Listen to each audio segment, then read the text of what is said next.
දැන් හදන්න අද කුමාරිකා ජූස් එකක්. ඒකට මම මුලින්ම මේ වගේ කුමාරිකා ඉති ටික කපලා ගහට සම්බන්ධ වෙන තැනින් ඒක මේ වගේ කෙලින් අතට ඒකේ කහට ගතිය ඇතින් මේ ඔයගොල්ලන්ට පේන ඇති කහ පාටට ඒක තිත්තයි.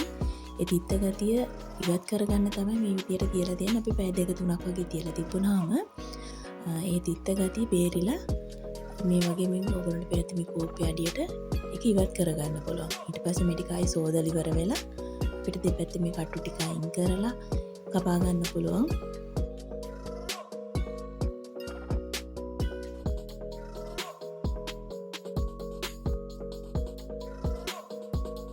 මේ බේරලා තියෙන කහ පාටට ඒ තිත්ත කොටස තමයි.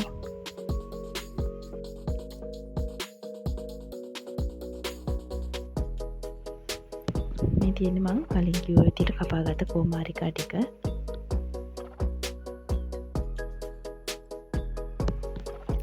අපි කුමාරිකා ටිකයි එකට ලුණු කුඩු ටිකක් සහ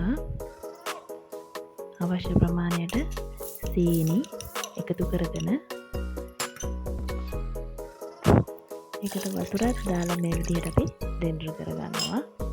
මේ බ්ලෙන්ඩර් කරගත්ත මිශ්‍රණය මේ විදිහට ලස්සනට ග්ලාස් එකකට දාගන්න පුළුවන්.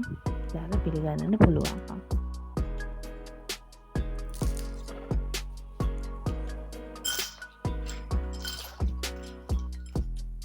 මම අයිස් කැටත් එකතු කරගන්නවා. එතකොට කූල් එකට අපිට මේ ජූස් එක පිළිගන්නන්න පුළුවන්.